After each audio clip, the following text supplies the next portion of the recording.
Good evening, everyone. Welcome to another episode of the cool down. Hey, tonight it seems like we've got a bit of a, I don't know, some bit of a North London rivalry going on one side of the screen. If you guys look on this side of the screen, it's North London rivalry going on. Matt is back from the Cape. He was celebrating his birthday. Happy belated birthday, Matt. How are you Thank doing you, there? thank you. Yeah, Very good, good, good. thanks. Good to be back. Thank you. Wonga, how's it going there? How's it going there in fourth place, Wonga? It's hot. It's heated. We bring. It's not a top four. It's top three now. It's a top. It's a top. It's a fight for the third place now. So it's getting hot. It's getting hot. Okay, whatever that means.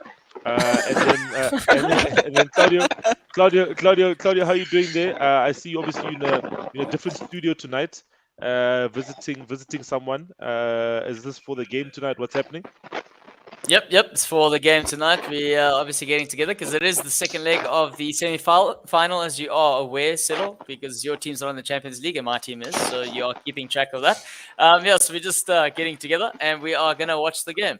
And as you can see, also paying some homage to the Star Wars gear because tomorrow will be May the Force be with you. So I think it's May the 4th be with you. So in celebration of that, we thought, no, let's get some Star Wars gear out. Cross-pollination of topics here. Wow. Very good. You're a Renaissance man, Claudio. Must be nice. But yeah, let's kick off the show, guys. I think the first place we're gonna start is the relegation battle. I think that's just because of what Everton did this weekend. It's what we can call a shocker in terms of an upset. You know, what I mean, I think Wonga's obviously quite excited because he's now saying it's a top 3 race, no more top 4 race. But yeah, you still have to win your games that you have in front of you. So let's kick off the relegation battle, guys. Everton hanging on. Everton getting a victory. Leeds losing to Man City, and Burnley also winning against Watford, meaning that we've got Leeds and Burnley on 34 points, and then we've got Everton on 32 points. So, Matt, what are your thoughts in terms of the relegation battle and obviously Everton getting that upset result? I mean, it's the result for Everton's huge. Obviously, no one expected them to pull that off. I think they were good value for it as well. They really hung on. There was some really good performances, particularly from Pickford and Mina. I thought Mina was, we hadn't seen him really hit his heights for Everton so far. He's had 1 or 2 games where he's been quite big, quite standout, but this was one where he really kind of showed his class. I think also what was interesting as well was how kind of sort of without plan B Chelsea were. I thought I was quite surprised at how little they sort of put up a fight. I thought, you pictured it being sort of like last 6 minutes, there'd be 17 shots and that kind of thing. Chelsea were a bit lackluster, kind of a bit defeated mentally, which I think has been sort of something that's been touched on about them a little bit. But to be honest, the Everton thing wouldn't be such a big deal if it wasn't for the incredible form Burnley have found since sacking Dyche. They've really come into their own.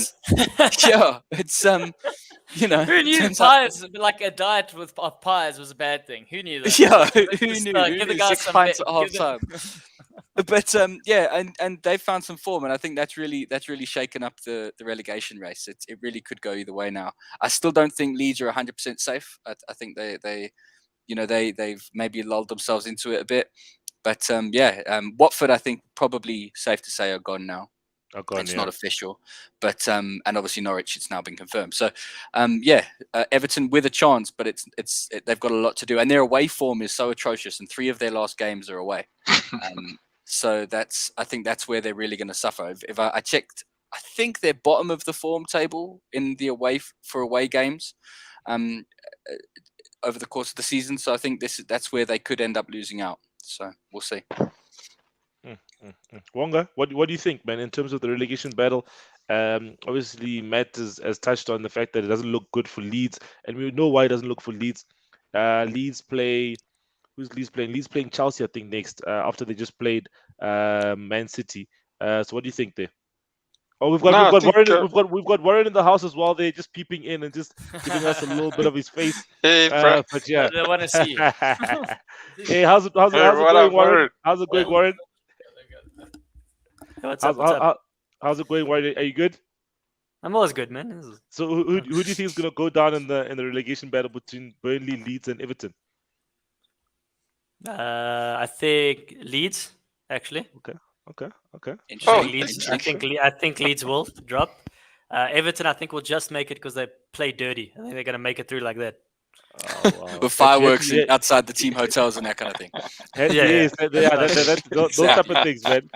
Desperate Yeah. times call for desperate measures, guys. But that's Warren, guys. One of our number one supporters. Yeah, that's where Claudia is right now. Wonga, sorry, I interrupted you in terms of the relegation battle. Yeah, no, just to touch on, touching. I know they're not going to throw fireworks, but I mean, you see, I think you guys did see before the match the Everton fans coming out and showing like their support for the team before the game. That was hectic. You know, they created that atmosphere, and getting behind the team even before the game started. You know, and that was pretty nice to see. And I think that probably did help. I mean, Everton were playing. Yeah, they weren't. I mean, an open gate there for Chelsea.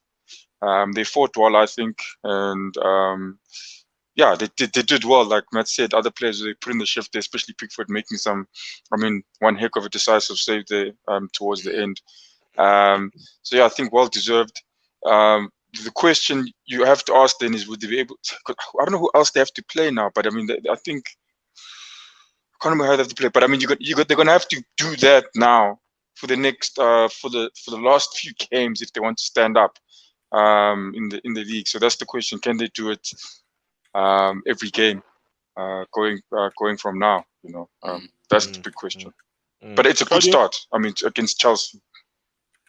No, definitely. Claudio, on your side, I think just in terms of the whole relegation battle in itself. So, do you think your fellow Scousers are going to survive or what? Because I think we did a breakdown last week and we kind of saw that Everton's going to get relegated, but they've already had an upset result where they've gotten 3 points from a Chelsea. So already they're punching above their weight. So what do you think is going to happen with Everton?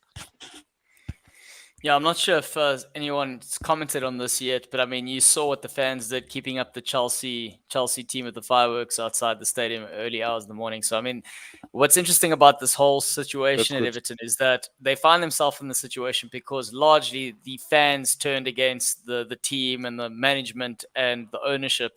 And now it seems like it's the fans that are going to be the ones that get them out of this because the home form has absolutely turned for them. And it's largely down to the support that the players are feeling and as well as the fans are giving.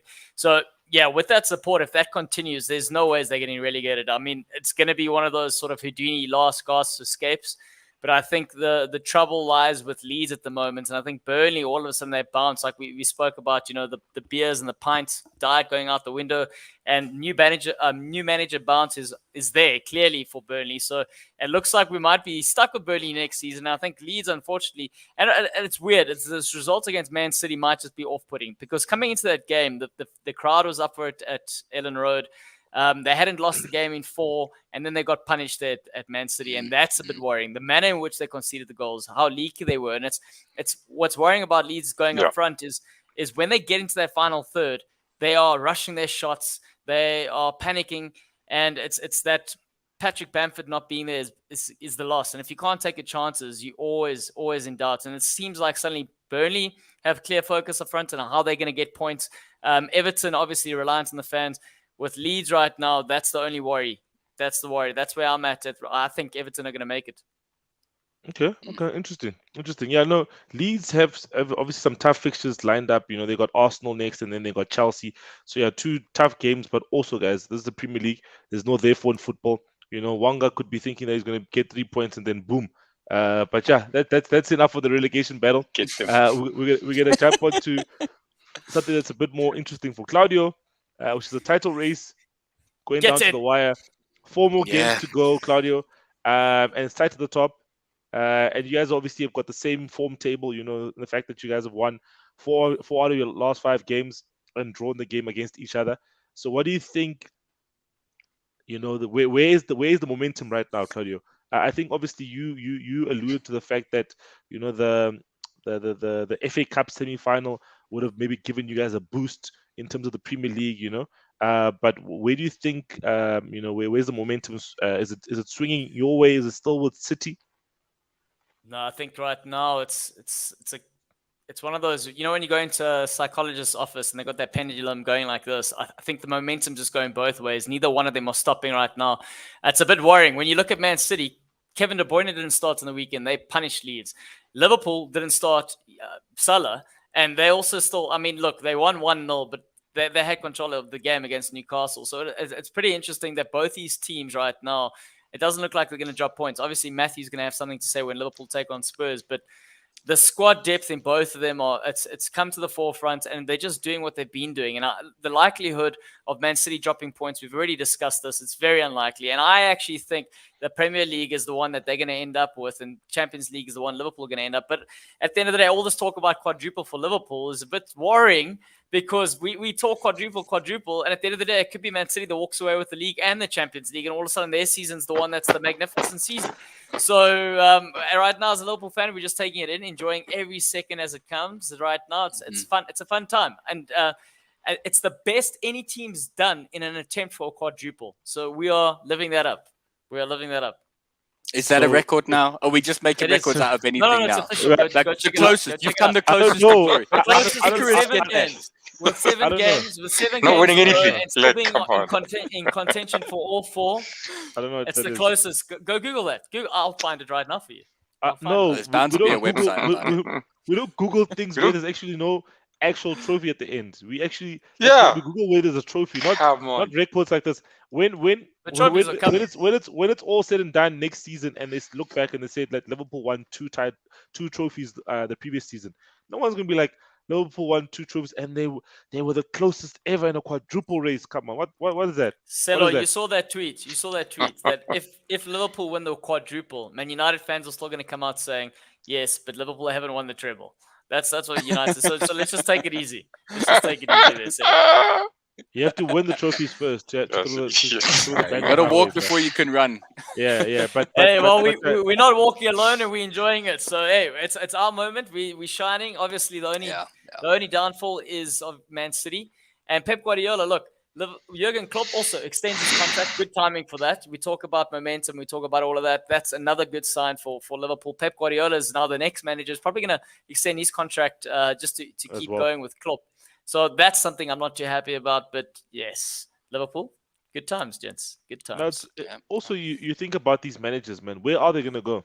I think if you look at their ages as well, I think they just need to stay in club management. And I think why leave a club that's well run and it's a well-oiled machine where you can just compete with consistently for titles and trophies. So I think I was even thinking to myself that I couldn't see Klopp coaching another. I couldn't see Klopp coaching like in Spain or Italy. I think he'd probably if he would go back somewhere, he would probably go back to a Dortmund. And but I think obviously it bodes well for Liverpool and Man City going forward. And as you said, Man City winning 4-0. Gabriel Jesus. Sorry, just before you jump on there, you touched on the ages of these managers. I'm looking at it now. You've got Jurgen Klopp is 54 years old. Pep Guardiola is 51 years old. Now, I'm going to throw this question out to Wonga and Matthew. In terms of Ten Hag coming into Man United, is he a fairly new manager on the scene? What would you gentlemen say? Eric Ten Hag. No, he's been around a while, hasn't he? Yeah. Yeah. How long has he been Ajax for? But people are referring to him as up and coming, no? He's old, man. He's 50. Yeah, he's 52. Is he 52? He's 52 years old. He's the same age bracket. Me. Anyway, sorry, that's all I wanted to put out there. Sorry, Settled. But he's 52, so I don't understand why up and coming. He's been coaching Ajax for like 5-6 seasons, and before that he was in Champions League. And also he was also at Bayern as an assistant to Pep.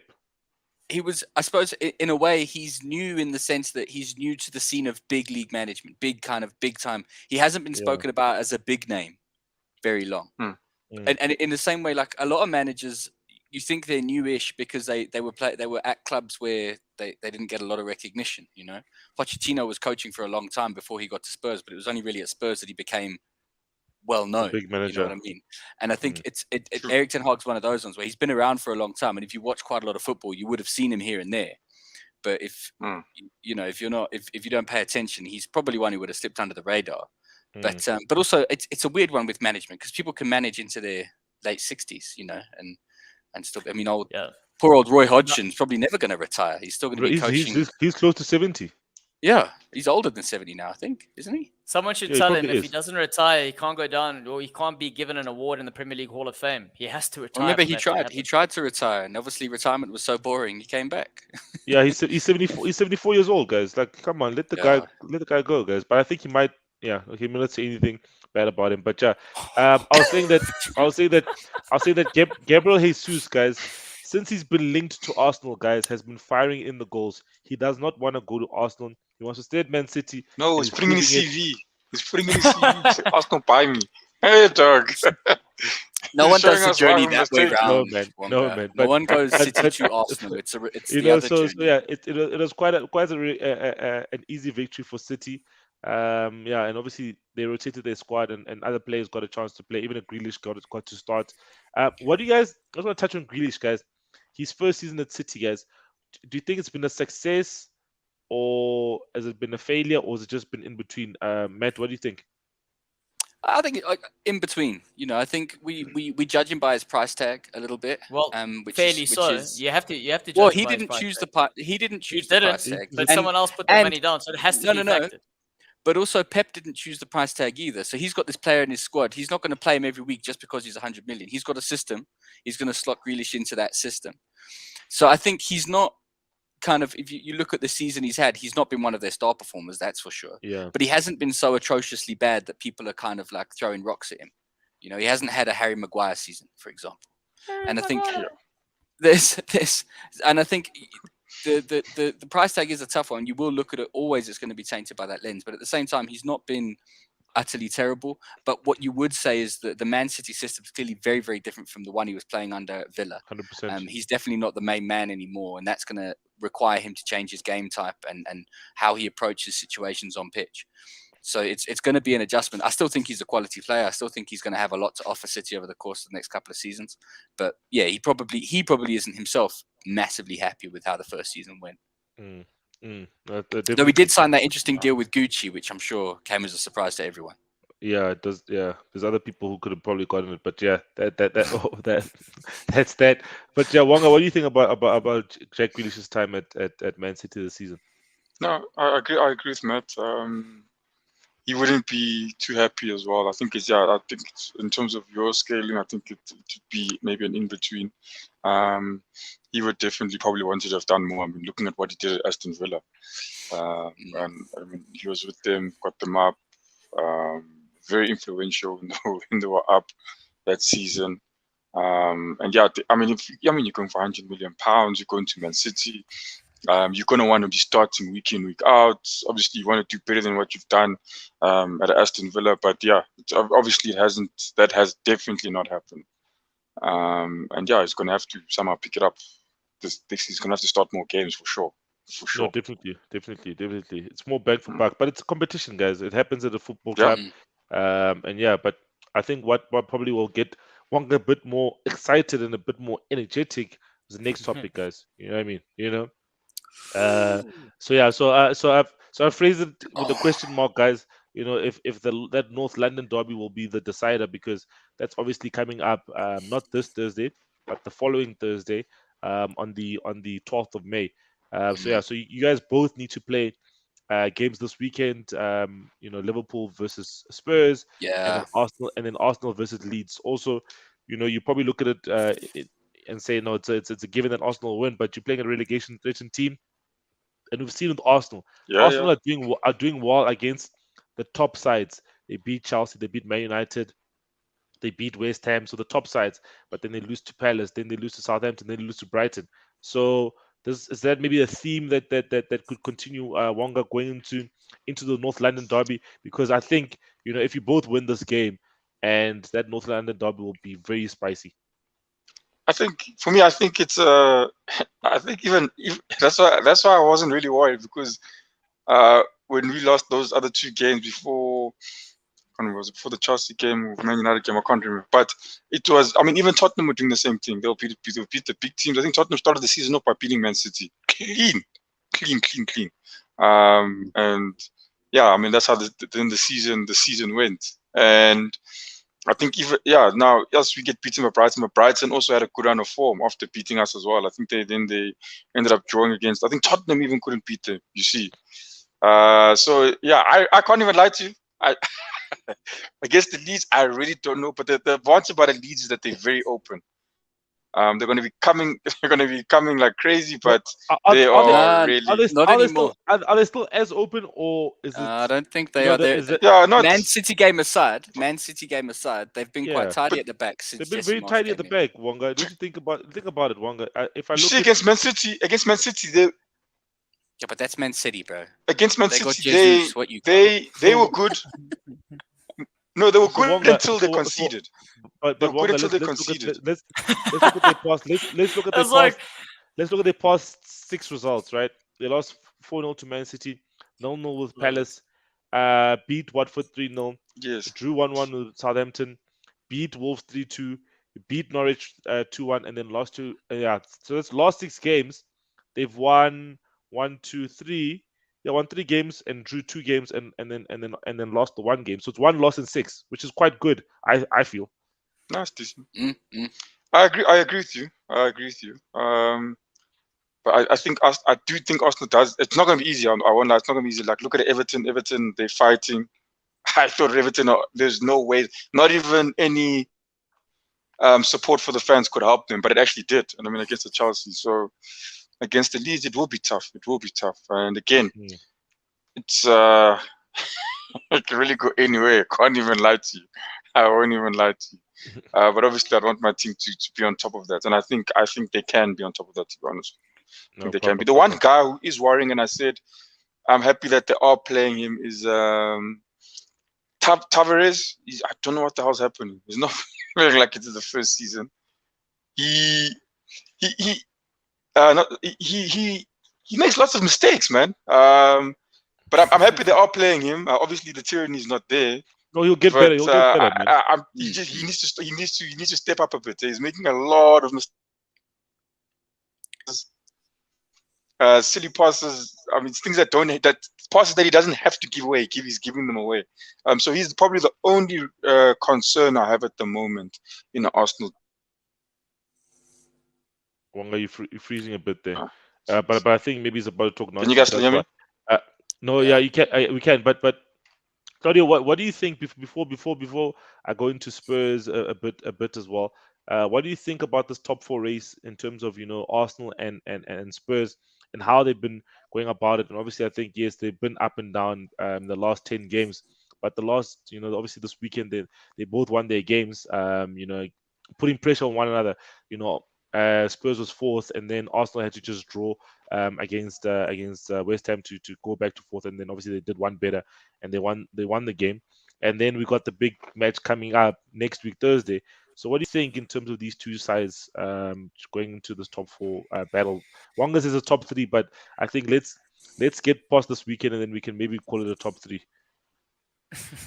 Top 3, bro. Well, They're there. Also, it's interesting. So, I think, look, yeah, they are there. I mean, they're within touching distance. The only problem is, technically, you could also say Spurs are there then too. And both these sides right now, like in terms of fighting for that top 4 spot. It's like a little bit of a roller coaster. And what's interesting is the 2 games that we haven't touched on is the final game of the season. Final game of the season, Tottenham are playing Norwich. That's the one thing. And then Arsenal take on Everton.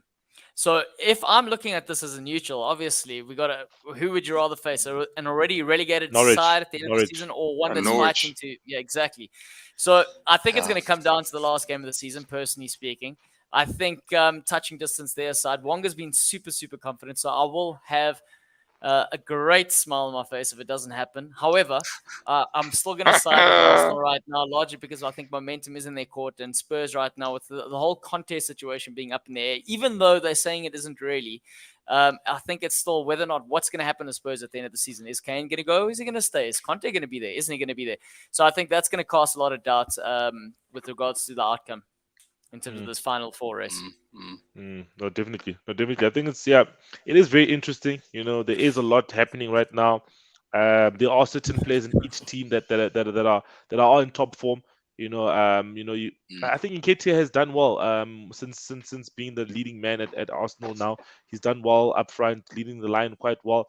But Wonga, before I take it back before I ask Matt about his team, do you think Nketiah should stay next season because obviously his contract runs out now in the summer? Look, I'll be honest with you. So look, Ketia has he's done well. He's done well enough, to be honest with you.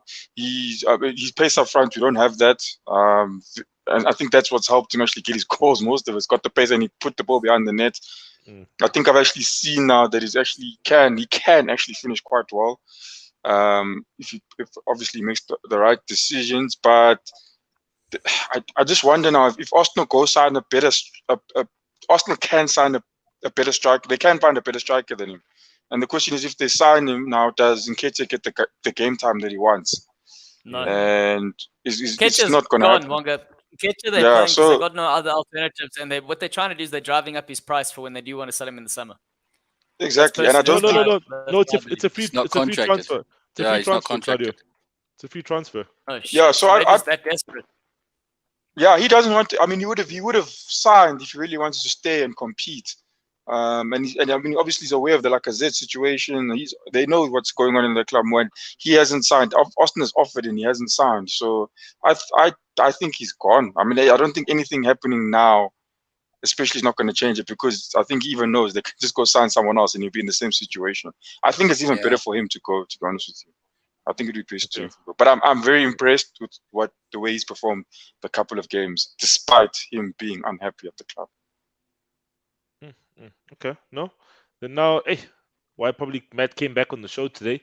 Because after the last week he drew to Brentford, so he couldn't come on the show. But this time he came back because they've got a victory against Leicester. Matt, your team, was a good victory. Sonny getting 2 goals and Harry Kane also getting the other goal. So tell us about your side. I think Leicester team is been up and down this season. So I think it was I'm not saying it was a guaranteed 3 points, but as a team that kind of you can beat easily because also they're in the Conference League semi-finals. Yeah, look, I mean, historically Leicester have sometimes proven a bit of a banana skin for Spurs. So there's always, as a Spurs fan, you get that feeling this could be a game that we especially given that we've kind of been struggling for wins lately. We haven't lost too many games, but we've been struggling to get some victories, which has given Arsenal the upper hand in the race for fourth. So it was very pleasing that we came out and Leicester were very much, you could see they were off the pace. The European adventure continues, and they've clearly prioritized that. They were very sluggish on the pitch. They weren't quite up for it, and Spurs took full advantage.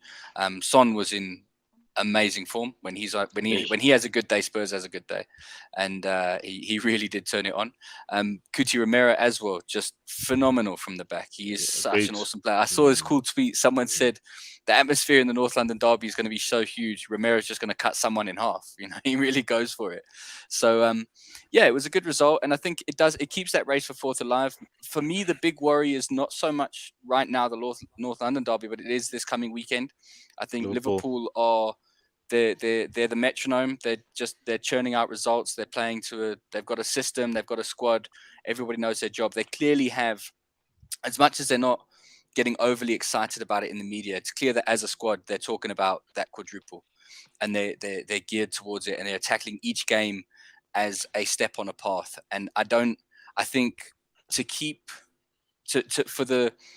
for the North London derby to be the decider, Spurs need a result against Liverpool. And that is a massive ask at the moment. I really don't feel it's at Anfield. Liverpool are in incredible form. They've shown in the past that they are able to kind of counteract the way we play. They're very good at kind of smothering our attacks.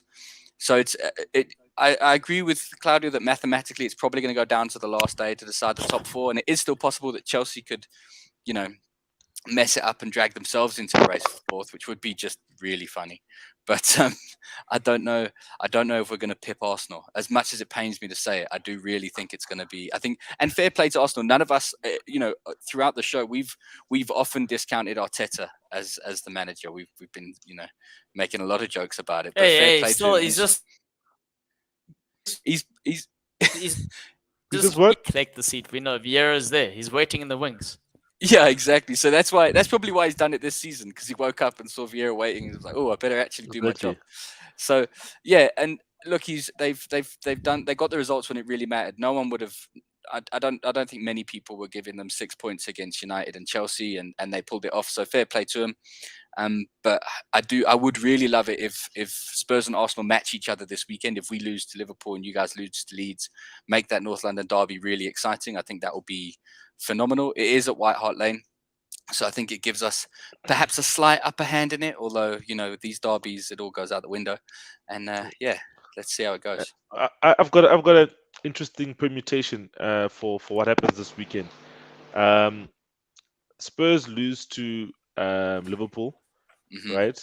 And then Arsenal draw against Leeds, right? Meaning that they're 3 points ahead of Spurs. Then Spurs beats Arsenal, and they're on the same points, but Spurs' goal difference is superior. And then we keep it going, guys. Then we got what? Then we got 2 more games till the end of the season. 2 more games with Everton for the last day for Wonga, and then Norwich for Spurs. And what's the game in between? Let me see what the game is in between for the two of you. So Arsenal still have to play Newcastle. Oh, away! Yo! Newcastle away! Wow! That's a bit tough, eh, Wonga? That's a problem. That's a bit tough. And then Spurs' game in between. They've got Burnley. Okay, wait. Yeah, you got Burnley. Yeah, they got Burnley. Yeah, so they got Burnley have found form and they're still fighting for it.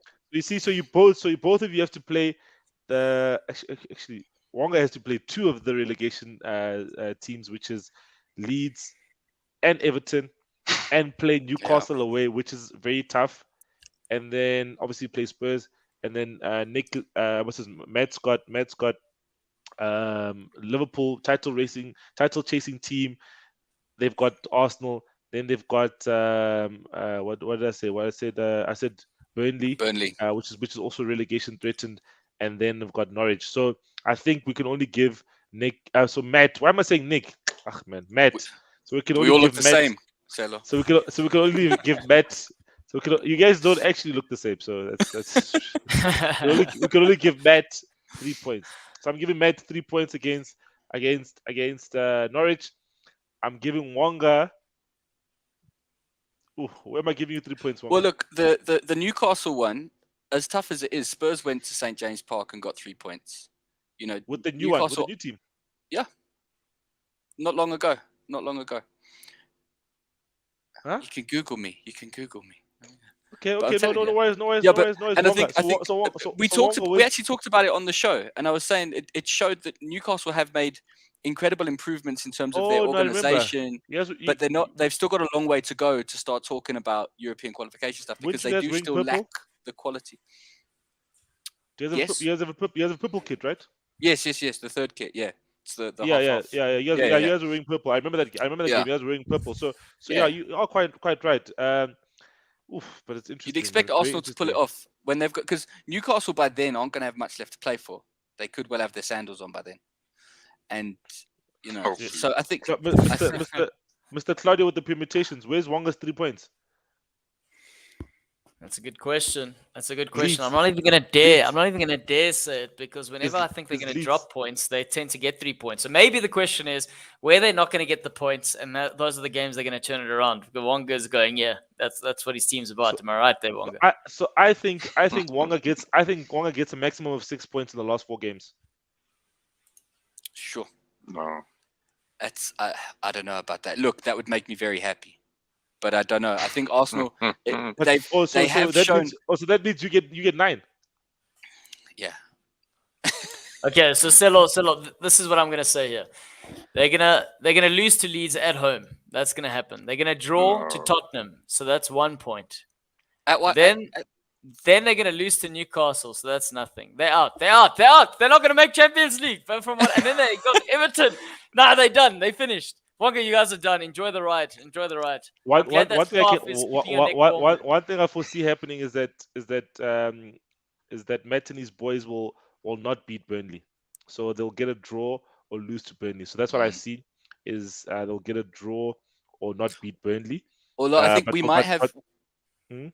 we might have revenge on our mind with Burnley because they rescheduled that game when they had injured 6 players. Then we played them in like the middle of a busy week and lost to them. No, wasn't it? Which one was the snowing one? That was Burnley. Sean Dyche went out Well- with just his shirt on to show what a man he was. And then and then they Oh, man. and then we went back and lost 1-0 to them because it was in the middle of like a mad run of fixtures for us. So they could be so now they've got to come back to the Tottenham Stadium. It could be a bit of revenge. We could end up putting 6 past them, just set Son on fire and let him go mad. But I do think the game for us that's going to be really tough is the Liverpool one, and I think that will hand a mental advantage to Arsenal. Yeah, and I think that could end up proving decisive. I don't know. Wanga's look on Wanga's face. I don't know if he's worried or is he just like, you guys must just speak. Let's just speak, but you'll see what's going to happen. You'll see. Exactly. I don't know I see Claudio saying that you're gonna tell us that we're gonna get 6 points. Claudio saying he's gonna beat us. Okay, No, we'll see. I think Wonga said 6 points out of 12, which is not bad if you think about it, because the fact that you have to play teams, or if you get 6 or 7, if 7 also is not that bad because that means 2 wins and a draw and a loss. I think 7 points you should be sorted. 6 points might be a bit too close. I think against. The truth is, I think even if you measure the 2, you should be able to really measure. I think like in terms of difficulty, I think Tottenham and Arsenal. It's very close. The only thing is Tottenham are thrown up against the Liverpool. I think that's the only difference. But I think that'll equal in terms of, for us, that'll be like our Everton, who are going to probably need all those 3 points come last day of the season. And the Liverpool, but I think this weekend when Liverpool play Tottenham, Claudio's going to have one. He's going to have one less title. He's going to go for the treble. Yeah. What are you saying? Spurs are going to get something there. Now you're just retaliating. Something. No. Not something. All of it. No. Take a step back. Take a step back here, Wonga. All of it. You know what's going to happen here? You're getting now you're getting loud, yeah? But don't get angry at Tottenham because of what he's saying. No, but this is the thing.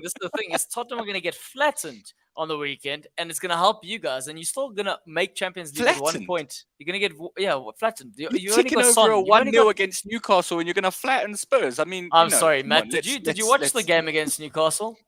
No, I fell asleep about halfway through. But... Exactly my point. You didn't watch it, and yet you're saying that. That was like 70-80% possession. We had chances, we didn't take them, and we rotated our squad. We could probably play our B team against Spurs. That's what's going to happen here. You lose if you do that. I swear to God, you guys lose if you play B team against Spurs. I don't know. Matt's not saying anything. But we'll see. Look at that. Huh? I think Klopp's Matt, you don't believe? I think Klopp has the managerial job over Claudio for a reason. I don't think he'll play a B team against Spurs. Look, when I say B team, if you take into consideration in terms of what he's been doing, and this is also partly why they're still in the running for the quadruple, is that it's not necessarily the squad is strong enough that it's not a B team, A team, but what he's doing is he's giving each player a chance or a role to play towards all these titles, and he's making the necessary changes. I mean, you're looking starting Keita over the weekend, bringing in 1 or 2 resting Salah. These sort of things they are able to do now, and they're able to do it and get the results across the line. So what I'm saying, it's not going to be surprising if he does make 1 or 2 changes. I mean, tonight we're looking at Konate starting again in the Champions League, Matip's fixture for the league. So that's what I mean by B team. Maybe I'm being a bit I'm being overzealous here in terms of the terminology that I'm using, Matt, but I'm saying it to rile some people. But you guys aren't taking my bait. Let's move on because Claudio's becoming a bit too cocky. But yeah, last match that happened over the weekend, guys, happened last night. Man United won 3-0. I think it was more of a testimonial feel about it in terms of the fact that Matic and Mata started. And those dudes are pretty decent, eh? You should play them more often. Eh? And Lindelof also ahead of Maguire. Looked like he did the trick there. It was their last home game. I think the legs aren't there for Matic to play Wednesday, Saturday, Wednesday, Saturday. But yeah, definitely when he has played on games, he has looked good. And we have been saying that we need to have a defensive midfielder in our Yeah. arsenal. But yeah, we obviously he's leaving at the end of the season. Mata's leaving at the end of the season. Cristiano scored another goal. Bruno also scored a goal, 50th goal for Man United in the Premier League. So quite a nice performance from them. Mm. I think they are still susceptible at the back, but yeah, Man United right now are just trying to make sure we consolidate our position on the log and get sixth position on the log, which will mean that we go into the Europa League, which at least will give Ten Hag an opportunity Is to it actually is it because Europa? Is it not only Europa if it'll only be Europa if one of the English teams win and it pushes things down? No, it's Europa because of the FA Cup guys. So if Oh, Palace had okay, won okay, if Palace had won the FA Cup, then the Palace would have been in the Europa. But because the guys in the FA Cup is Chelsea and Liverpool, meaning that they already got European football, then the sixth team gets it, and then the seventh team will okay, get Conference League. So at okay. least right now we'll get Europa League, which is I guess it's not what we want, but hey guys, we have to just get do as it may. It's been a terrible season all round for Man United. So that is that. But just in Celo, I terms of wanted to the start, ask you, yeah. where's Lingard going to end up next season? Man, the rumors are AC Milan. AC Milan are looking at him. But who knows? I I mean, haven't because really he's heard such a much about. quality player. I think he Take him, deserves a man. run out. Take him. Oh man, Take him. I'd love him at Spurs. I'd love him Take at him. That's so Spurs. he could just do some. He just looks like he loves it so much. Every time he's on the ball, he looks like he's having fun. You know, that's what you want from your footballers. You want them That's to look like because they he really Yeah. enjoy is, Matt. themselves. He's Yeah, getting paid for exactly. he's not getting paid for not playing when it's a little cameo that he's getting paid for every time. I'd also be having fun. And be like, hey Man. guys, But give he's me shit. I'm gonna run around and just get paid and leave. Yeah, man. I Do think something. I think I, I He think should have left long time ago. I think Lingard mm, would do well at a obviously he's been at West Ham, so West Ham, he would do well at a Leicester City. I think he'll also do well at a Spurs as well, and then also maybe Everton if they stay up. And even Newcastle would be a nice team that he could actually be a part of. I think he could actually add something there in terms of his experience as well. These teams do Newcastle does need added experience in those key areas. But I just want to touch on Brentford, guys. I think it's important to touch on Brentford. I think some people thought that Brentford could probably possibly go down, but mm. they've reached the 40 point mark with the draw the previous week against Spurs. So what do you guys think of Brentford's first season in the Premier League?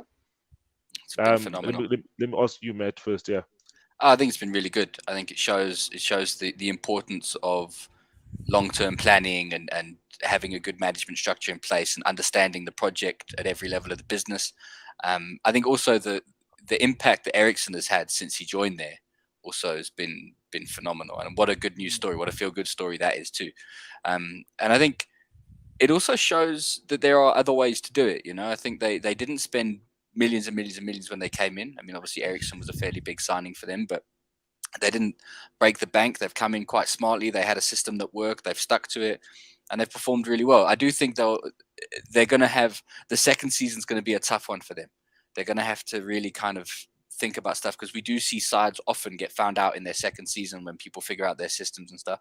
Mm. So, but overall, and I think also what's cool is it is a kind of a community club. It's a bit closer to its fan base.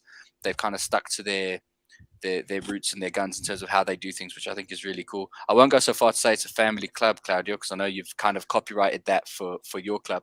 But Yep. it is Got a that right. decent it is a decent outfit, and I think it's been fun to see. It's nice to have someone new in the mix. We get West Brom coming and going, we get Norwich coming and going, so it's nice to see another side come into the Premier League. Someone else. Yeah, Claudio, Yeah. what do you think about the startup team? Okay, the startup team, just like any startup, they've had a good impact bounce. I think if you're looking at how they've done it, it's like a good, 20% growth in terms of the brand reputation for Brentford. So fantastic there for the startup team.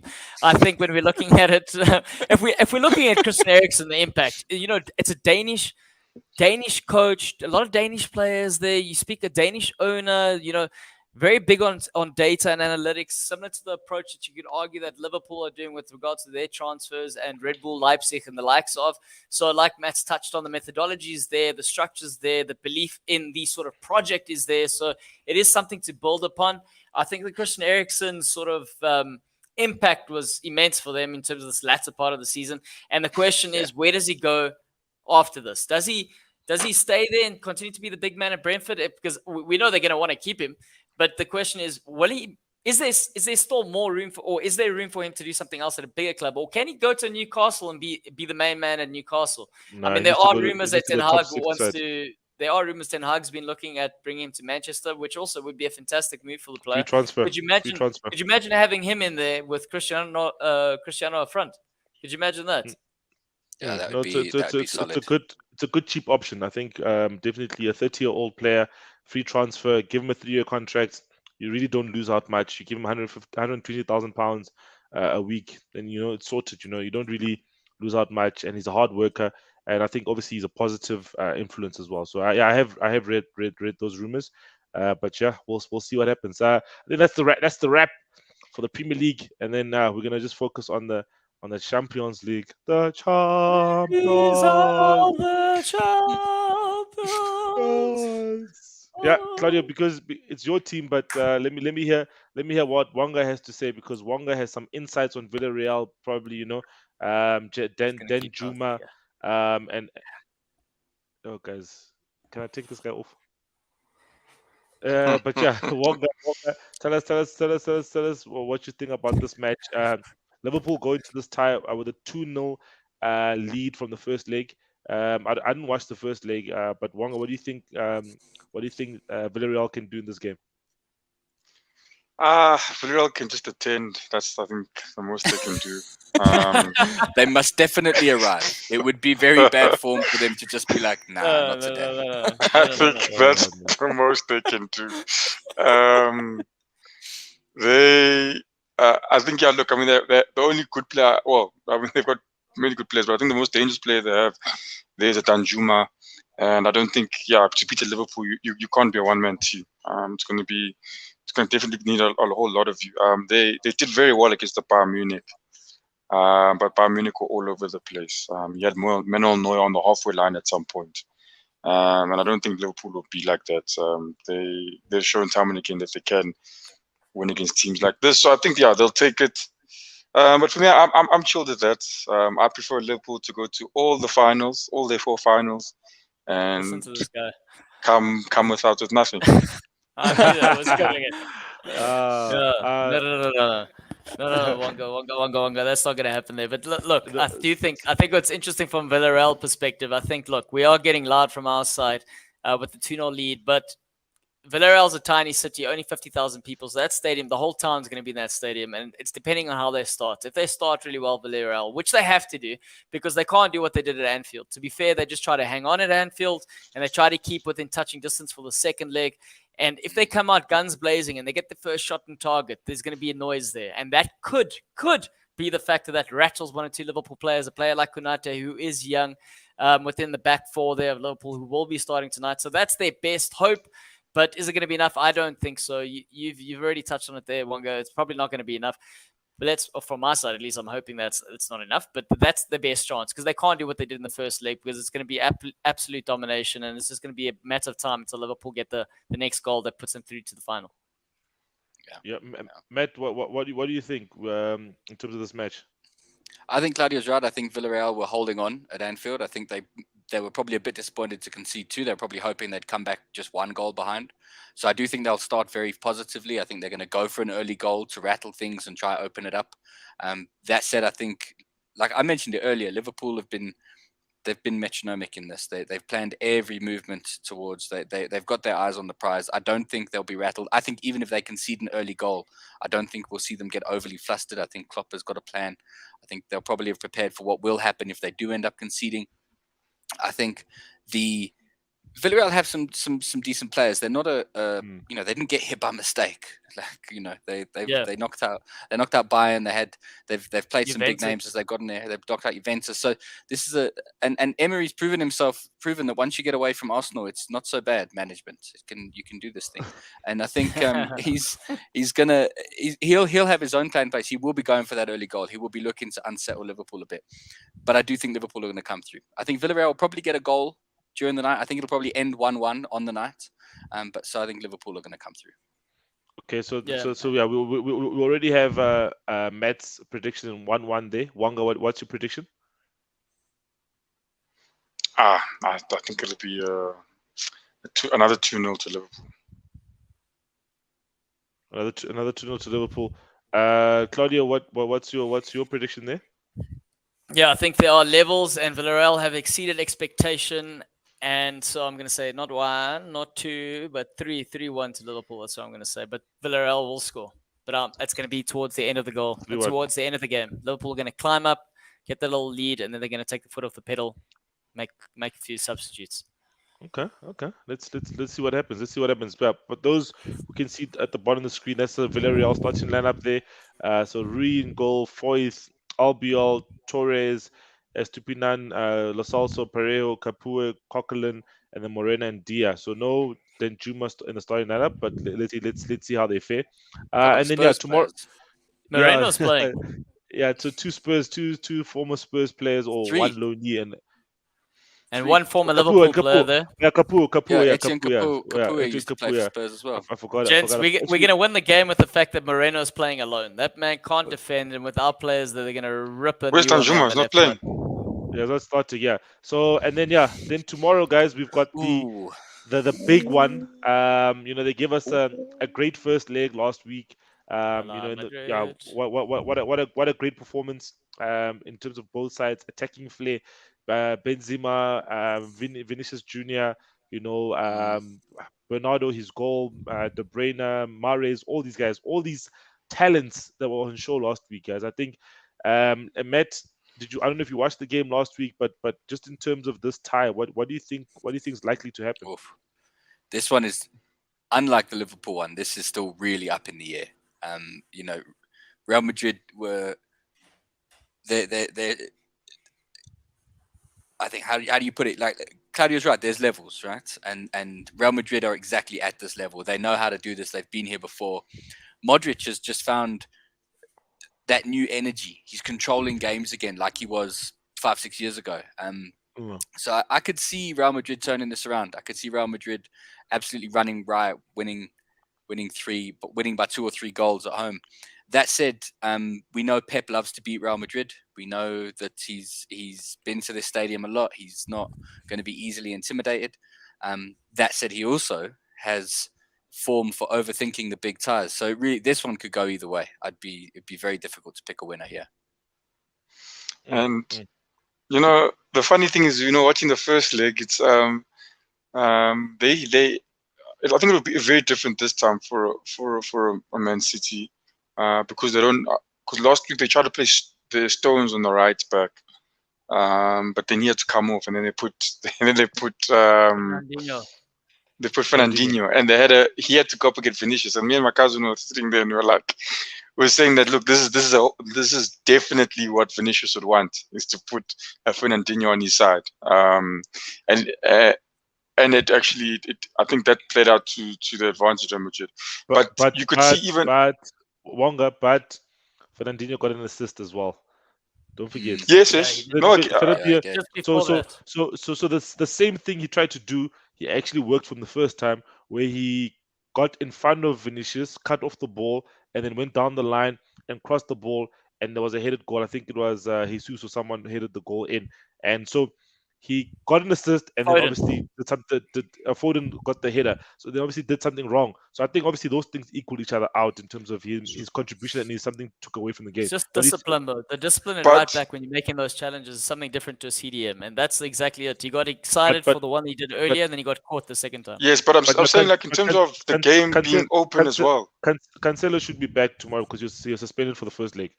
Yeah, so Cancelo's back. Yeah, but I'm saying that in terms of the first leg, there was a lot happening down that That right hand side of Man City. There's a lot happening, and it won't. I don't think it'll happen again. Having a Cancelo there, and you could see Pep when they were. I think Man City were 2-0 up at some point, and then they started missing, and Pep was stressed. He knew that this is probably going to bite them back, and it did. It did. All those missed chances. Because if they played that game early, I don't think Madrid would have had that much of an energy. I mean, when the score's 2-1, you just you're 1 goal away, and there's 2 legs, so it's everything to fight for there. But if you had put 3, 4, which they could have, I think it would have been a different story. But now they're going to come there to Madrid. Like Matt said, it could be. I think it still could go either way. Those guys and Benzema, as Silo says, best striker in the world at the moment. Was probably gonna. I mean, we never expected these performances, and he's put it up again. So he might be able to do something again that we don't expect. And then whoever, for me, I don't care who it is. All they must do when they get to the final is deny Liverpool. That's all. They must just really to deny them. But that's quite interesting, Wonga. I think, the atmosphere at the Bernabeu is going to be crazy on tomorrow night. I think we saw the atmosphere in the game against PSG. Where they obviously started on fire, in terms of having to come back there, and then the last round, Chelsea took the initiative, and the crowd, I think, came back at a later stage and kind of helped them get over the line eventually. Claudia, what do you think the role of the home ground advantage will play? Because we all know if you're playing at the Etihad, there's no you can't say the fans are going to help Man City. So now when you're going away from home as a Man City team and going to a Stadio Bernabeu, Santiago Bernabeu, do you think that the fans will have a role to play? Yeah, it's going to be a massive, massive, massive advantage for Real Madrid. I think when you're looking at it, Pep Guardiola was shitting in his pants for a reason on the side there. They should have put that game to bed. They were by far the better side on the night. It was just Benzema who made the difference, scoring goals out of chances that weren't chances, and they're in it. Real Madrid are there now. I think one player, if the rest of the squad of Man City had the same mentality as Bernardo Silva, I think they will be fine. The only issue is they don't. We know they don't. So the difference is obviously Cancelo coming in there is going to be a massive, massive difference in being able to shore things up at the back and being able to play. But that crowd, it's unbelievable. When you think Real Madrid are against the ropes and you have them there, they're a bit of an Muhammad Ali rope-a-dope sort of thing. That's when they come and that's when they slide the carpet from underneath your feet. So in my perspective, I want Man City to go to the final, because if Liverpool face him, I think Liverpool have the edge. With Real Madrid going, it would be great for sort of narrative perspective of Liverpool in terms of revenge. But I think the tie then becomes a lot trickier just because they've got that swagger about them and the ownership of the trophy. You've heard me say this time and time again. Yeah, no, definitely. I hear what you mean. So predictions quickly, guys. Wonga, what do you think the scoreline will be? Oh, obviously this one is a bit trickier because I think. So just which team is going to go through to the final, not the scoreline. I think Madrid goes through. I can't even I'll just say I think Madrid goes through. Maybe they cause an upset. Okay.